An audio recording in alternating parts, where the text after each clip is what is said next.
ഒരു പാർലമെന്റ് അംഗത്തെ ഇത്രയും ക്രൂരമായി മർദ്ദിച്ചവശനാക്കി ഈ രാജ്യം മുഴുവൻ അറിഞ്ഞതോടെ CPM-ന്റെ എല്ലാ നീക്കങ്ങളും പാളിയെന്ന് മാത്രമല്ല നിൽക്കക്കള്ളിയില്ലാതായിരിക്കുന്നു. അതായത് ഷാഫി പറമ്പിലിൻ്റെ ദേഹത്ത് തൊട്ട ഒരുത്തനെയും വെറുതെ വിടില്ല എന്ന് ഉറപ്പിച്ച് പറഞ്ഞ് കേരളത്തിൽ നിന്നും ദില്ലിയിലേക്ക് പോയ KC വേണുഗോപാൽ MP അവിടെ പണി തുടങ്ങിയിരിക്കുകയാണ്.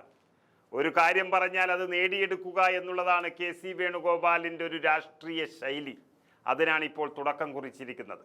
അതായത് ആചാരലംഘനവും വിശ്വാസലംഘനവും മോഷണവും ഒക്കെ നടത്തി വലിയ പ്രതിരോധത്തിലായിരിക്കുന്ന പിണറായി വിജയൻ സർക്കാരും CPM-ഉം ഇപ്പോൾ അതിൽ നിന്ന് എങ്ങനെ രക്ഷപ്പെടാം എന്ന് കരുതിയാണ് ഓരോരോ അക്രമത്തിന് കോപ്പുകൂട്ടുന്നത്. അതിനിടയിൽ പാർലമെന്റ് അംഗം ഷാഫി പറമ്പിലിനെ കരുതിക്കൂട്ടി ആക്രമിച്ച പോലീസുകാരെ രക്ഷപ്പെടുത്താനും UDF-കാരെ മുഴുവൻ ജയിലിലടക്കാനും നോക്കുന്നൊരു സംഭവം അത് കൂടുതൽ പിണറായി വിജയൻ്റെ ഭരണത്തിൻ്റെ തോൽവിയെയാണ് തുറന്നുകാട്ടുന്നത്. ഇത്രയും വലിയ കൊള്ളയും അയ്യപ്പനെ വരെ അടിച്ചുമാറ്റാൻ പദ്ധതിയിട്ട ഒരു സർക്കാരും തകർന്നടിയുമ്പോൾ അവർ മാധ്യമങ്ങളെ ഉപയോഗിച്ച് ഈ വിഷയത്തിൽ നിന്നും ശ്രദ്ധ തിരിച്ചുവിടാൻ പരമാവധി നോക്കുകയാണ്. പക്ഷേ ഒരു ശ്രദ്ധയും മാറ്റാതെ ശരിയായ രീതിയിൽ തന്നെ കാര്യങ്ങൾ കൈകാര്യം ചെയ്യുകയാണ് AICC സംഘടനാ general secretary KC Venugopal. Shafi MP-യെ ആക്രമിച്ച പോലീസുകാരെ രക്ഷിക്കാൻ ഇനി ആര് എത്ര വിചാരിച്ചാലും കഴിയില്ല എന്നുള്ള ഉറപ്പ് അദ്ദേഹം കേരളത്തിന് നൽകുകയും ആ ഉറച്ച നിലപാടിൽ തന്നെ അദ്ദേഹം കാര്യങ്ങൾ നീക്കുകയും ചെയ്യുന്നു. അതിനായി ദില്ലിയിൽ തന്നെ തങ്ങി ഇത്രയും വലിയൊരു പദവി വഹിക്കുന്ന അദ്ദേഹം അതിനായി സമയം കണ്ടെത്തി പാർലമെന്റ് കമ്മിറ്റിയോടും ലോകസഭാ സ്പീക്കറോടും നിരന്തരം സംസാരിച്ച് ഷാഫിയെ തല്ലിയവരുടെ കഥ കഴിക്കുകയാണ് KC ചെയ്തുകൊണ്ടിരിക്കുന്നത്. പരാതി കൊടുത്തു കഴിഞ്ഞു, വീണ്ടും സ്പീക്കറോട് സംസാരിച്ച് കാര്യങ്ങൾ മുന്നോട്ട് നീക്കുമെന്നാണ് ഇന്ന് KC പറഞ്ഞിരിക്കുന്നത്. അതോടെ പോലീസുകാരുടെ കാര്യത്തിൽ, മർദ്ദിച്ച പോലീസുകാരുടെ കാര്യത്തിൽ ഏകദേശ തീരുമാനമായി എന്ന് തന്നെ പറയാം.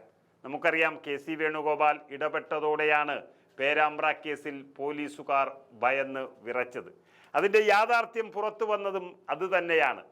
നമുക്കറിയാം കോൺഗ്രസ് പ്രവർത്തകരെ, കോൺഗ്രസ് നേതാക്കളെ തിരഞ്ഞു പിടിച്ച് തല്ലാൻ CPM-ന്റെ നേതൃത്വത്തിൽ നിന്നും വ്യക്തമായ നിർദ്ദേശമുള്ളതനുസരിച്ച് പോലീസുകാർ എടുത്തുവച്ച പണിയാണിത്. അത് പ്രകാരം പോലീസ് SP-യും റൂറൽ SP-യും DYSP-യും അടക്കമുള്ളവർ ഇത് നന്നായി അറിയുന്ന കാര്യമായിട്ടും അതിനെ വളച്ചൊടിച്ചുകൊണ്ടിരുന്നു. അവസാനം KC വേണുഗോപാൽ പൊതുമധ്യത്തിൽ നിന്ന് വിറപ്പിച്ചതോടെയാണ് റൂറൽ SP അടക്കമുള്ളവർ സത്യം പറഞ്ഞു തുടങ്ങിയത്. സത്യത്തിൽ ഷാഫി MP-യെ വളരെ വ്യക്തമായി ടാർഗറ്റ് ചെയ്തുകൊണ്ട് തന്നെയാണ് അദ്ദേഹത്തെ ഇല്ലാതാക്കാൻ വേണ്ടി പോലീസ് ശ്രമിച്ചത്. ഇത് CPM-ന്റെ നിർദ്ദേശപ്രകാരമായിരുന്നു എന്നുള്ളതും തെളിഞ്ഞു വന്നു. CPM-ന്റെ ആ തിരക്കഥ പ്രകാരം പ്രവർത്തിക്കുന്ന പോലീസ് ഉദ്യോഗസ്ഥന്മാർക്കുള്ള പണി KC വേണുഗോപാൽ തന്നെ വാങ്ങിച്ചു കൊടുക്കും എന്നുറപ്പാണ് അദ്ദേഹം കേരളത്തിൽ നിന്ന് നൽകിയത്. ഇന്നും അദ്ദേഹം ദില്ലിയിൽ നിന്നും അതേ വാക്കുകൾ ആവർത്തിച്ചു. അതിൻ്റെ പണി നീങ്ങിക്കൊണ്ടിരിക്കുന്നു. ഏതായാലും KC-യുടെ വാക്കുകൾ നമുക്കൊന്ന് കേട്ടു നോക്കാം. സർജറി നടത്തിയിട്ട് ആ MP-യെ ആക്രമിച്ചവർക്കെതിരെ ഒരു നടപടിയുമില്ല.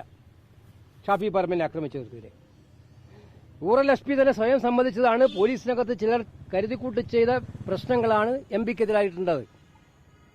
SP സമ്മതിച്ചു MP-ക്കെതിരെ അക്രമം നടന്നിട്ടുണ്ടെന്ന്. അവർക്കെതിരെ ഒരു നടപടിയുമില്ല. ഇത് നേരത്തെ CPM ഒരു കഥയുണ്ടാക്കി. അവിടെ കോൺഗ്രസ് പ്രവർത്തകർ സ്ഫോടക വസ്തുക്കൾ എറിഞ്ഞു, UDF പ്രവർത്തകർ സ്ഫോടക വസ്തുക്കൾ എറിഞ്ഞു. അങ്ങനെയാണ് അവിടെ സ്ഫോടനം ഉണ്ടായത്. പോലീസ് അന്ന് അതൊന്നും സ്ഥിരീകരിച്ചില്ല. മാത്രമല്ല SP-യുടെ ഭാഗത്തുണ്ടായ കമന്റ് വളരെ ക്ലിയർ ആണ്, പോലീസിന്റെ ഭാഗത്താണ് ക്രമക്കേട്. അപ്പൊ CPM ഒരു കഥയുണ്ടാക്കിയപ്പോൾ ആ കഥ ശരിവെക്കുന്ന രീതിയിൽ കോൺഗ്രസ് പ്രവർത്തകർക്കെതിരെ കേസെടുക്കുകയാണ് അവിടുത്തെ പോലീസ് ചെയ്തിരിക്കുന്നത്. ഇത് അങ്ങേയറ്റത്തെ പ്രതിഷേധാർഹമാണ്. MP-ക്കെതിരെ മാത്രമല്ല പ്രിവിലേജ് നോട്ടീസ് പോകുന്നു കണ്ടപ്പോൾ ആ പ്രിവിലേജിന്റെ ഭാഗമായിട്ട് ഉദ്യോഗസ്ഥരെ സംരക്ഷിക്കുന്നതിന് വേണ്ടിയിട്ടും CPM-ന്റെ കഥ ശരിയാണെന്ന് വരുത്തി തീർക്കുന്നതിന് വേണ്ടി നടത്തിയ പോലീസ് നടത്തുന്ന ഏറ്റവും അപലപനീയമായിട്ടുള്ള ശ്രമമാണ് വാദിയെ പ്രതിയാക്കുന്ന രീതിയിലുള്ള പേരാമ്പ്രയിലെ സംഭവവികാസം. ഇതിനെതിരെ ശക്തമായി പ്രതിഷേധിക്കുകയാണ്. സ്പീക്കർക്ക് കംപ്ലൈന്റ് കൊടുത്തിട്ടുണ്ട്. സ്പീക്കറോട് വീണ്ടും സംസാരിക്കും.